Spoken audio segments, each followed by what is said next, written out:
Hi, readers, it's Lori, and today we're going to talk about some books that you might want to read in Pride Month.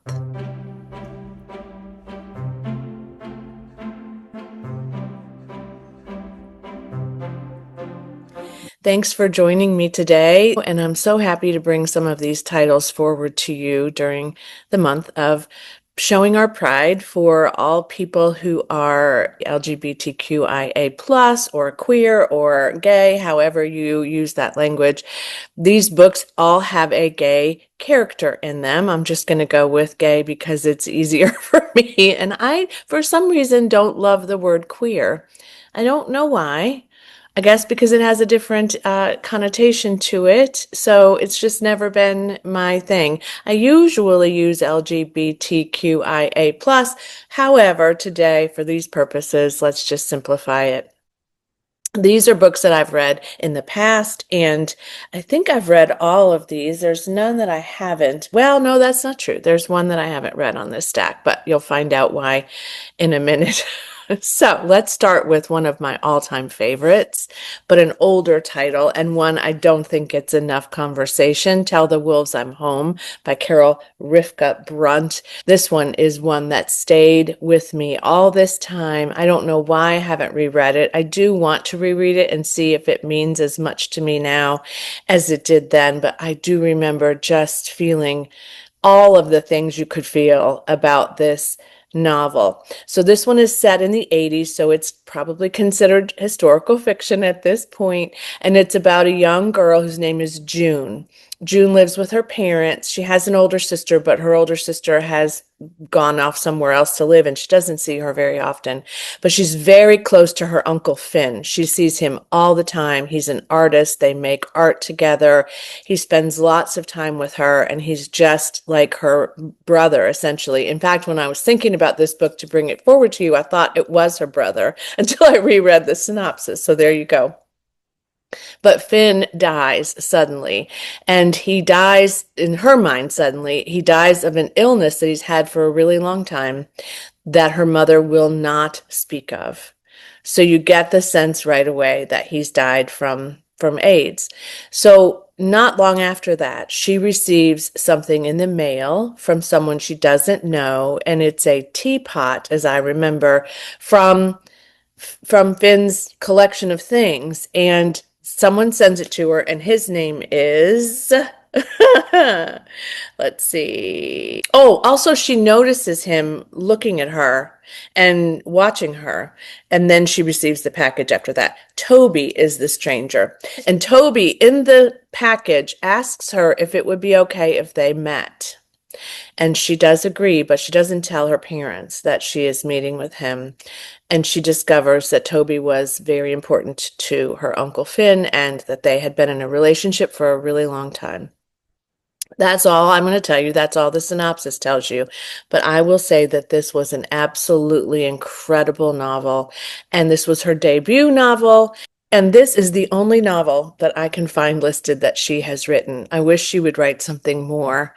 Perhaps I will tag her some way in this video and let her know that I would love something else from her. So we shall see, but highly recommend. 5 stars for me. All right, this one is one that I read because I think I received an ARC of it, and then later I bought a physical copy of it. This is A Long Call by Anne Cleeves. I had not read anything by Anne Cleeves when this was sent to me, and I was really excited about this one too. This came out in 2019. This was a series, and so I'm going to talk about the others in this series in just a second. But this one is about Matthew Venn. He is an investigator, a police officer, and he lives in North Devon, but there's sort of, I think, a bit of a divide between physically a divide between where he lives and where his parents live, but he goes back to where his parents live because his father has died and there's a funeral for his father. The very similar kinds of situations here, darkness, right? But when he gets there, and he is very estranged from his family, by the way, they're very evangelical, they're very strict in their religion, and Matthew is gay. When he goes back for the funeral, he discovers also one of his police officer mates calls him and says there's been a murder where they found a dead body anyway on the shore nearby. And so he starts to investigate this dead person and what happened. And when he starts to investigate this, he's thrown back into this life that he lived and the judgment that he felt as a child and the pressure that he felt as a child to be completely perfect and do all the things right and to worship in the way that his parents expected him to worship, and just really confronted again with his past and with his family, and how does he mend those conversations if he can at all. And so I really loved this one, and I loved it so much that I went on and bought The Heron's Cry. And I also loved this one. And so this is next. This is during the summer, and he's called to investigate a murder at the rural home of a group of artists. And his husband is also connected to this because his husband works in an art gallery, as I remember. His husband, Jonathan, is a character, more of a character in this one as well, and I really liked this one too. And then number 3, I got an ARC of as well, and then the publisher sent me an ARC physically. This came out in 2023 in September, and I have not read this one yet. So this is the one on my list that I haven't gotten to, but this one is about, again, fierce winds, dark secrets, deadly intentions. I remember this whole, you see the colors of these books on these covers. This is sort of indicative of how this feels. It feels like you're in this like kind of cloudy, overcast place, and it was really very well done. But I love these covers as well. I'll probably get one that's that size because this is bothering me just a little bit, but that's okay. So Jem Roscoe is a sailor, adventurer, and legend, and blows into town, and he's a celebrity. So they're very excited that he's there, but then he disappears again, and his body is found again, probably on the shore because it's all in a space with water. But I loved these. I love Ann Cleeves. And Louise Penny wrote some blurbs about this one too. It's very well loved if you love mysteries. I could have put that forward for and then they were murdered, but then I thought it's Pride Month and there's at least two gay characters in this. So this one is my favorite by T.J. Klune. So you could read a lot of these books by T.J. Klune for Pride Month and be honoring your friends, and if you're also, celebrating your own pride. But this one, you guys, this one really broke my heart and broke me open at times. This is so well done. And again, I think this is his best. I don't know if anyone else does either, but I do. So this is about Wallace, and Wallace is a cranky, curmudgeon-y old guy. He has a lot of money. He's had a lot of experiences, but he is not great with people. He was not great with his ex-wife or current wife. I can't really remember what their status is, but he dies. And Wallace has to go over to the other side, but you can imagine he's struggling with that. And so a reaper, so to speak, collects Wallace from his funeral, and he is mad.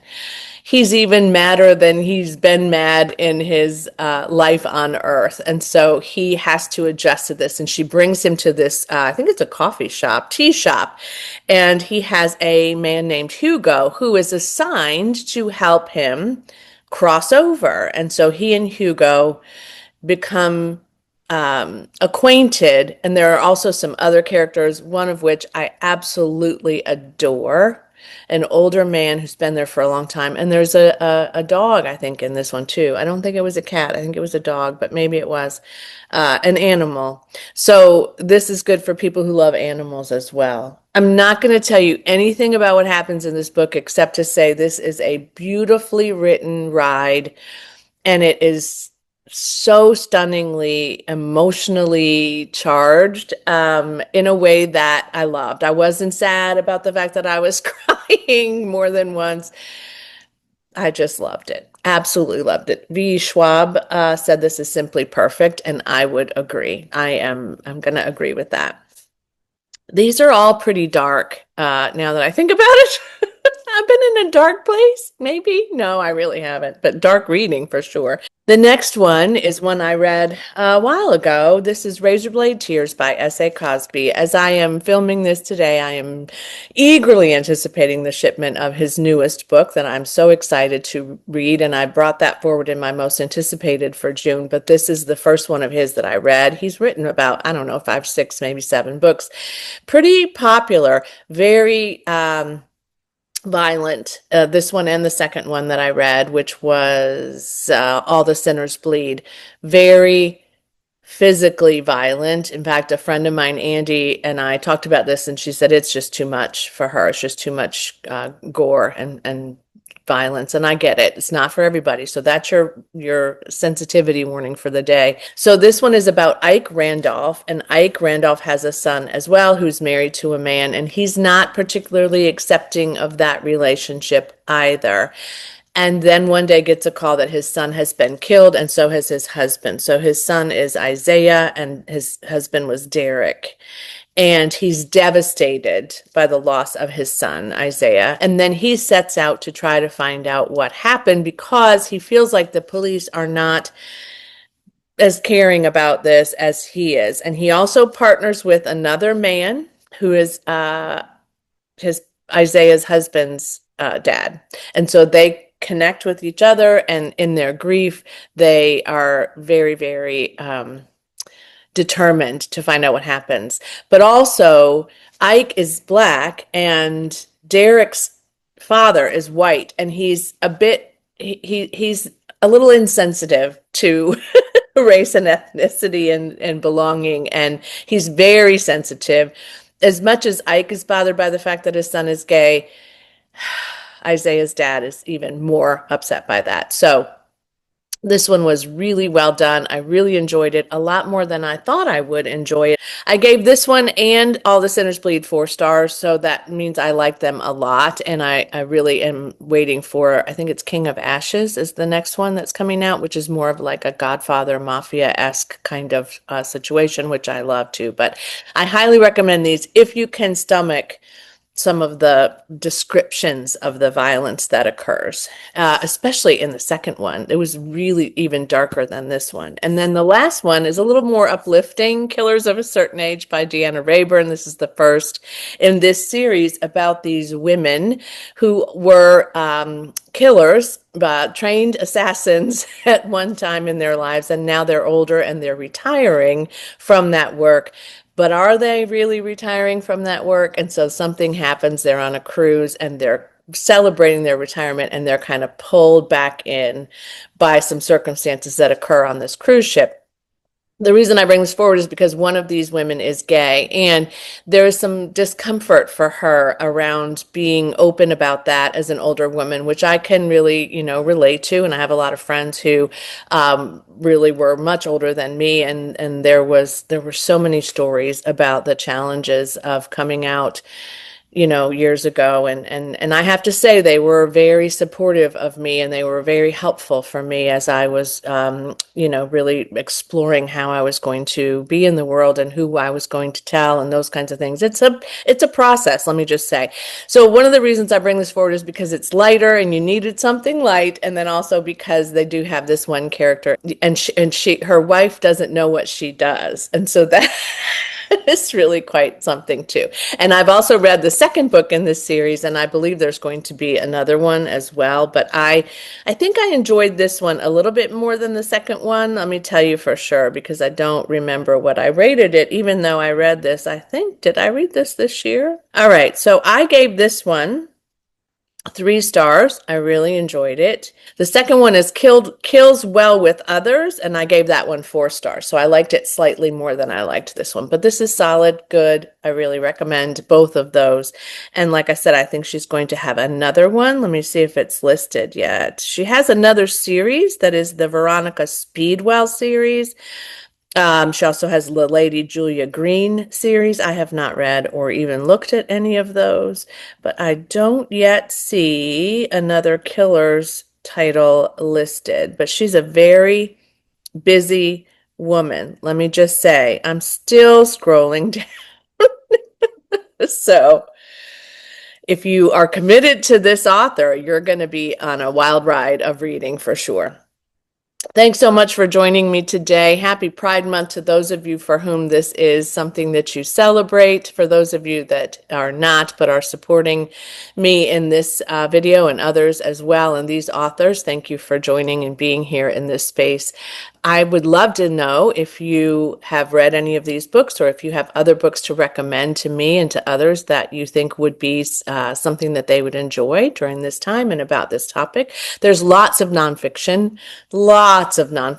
about people who have come out over time. And so there's no shortage of books to read during Pride Month, but I thought I would bring just a few off of my shelf that would be hopefully of interest to you. So if you are watching this and you're in the comments and you don't have anything you want to say or talk about, you can leave a rainbow emoji or whatever you think is appropriate based on the titles of this book or these books. And as always, happy reading. Bye.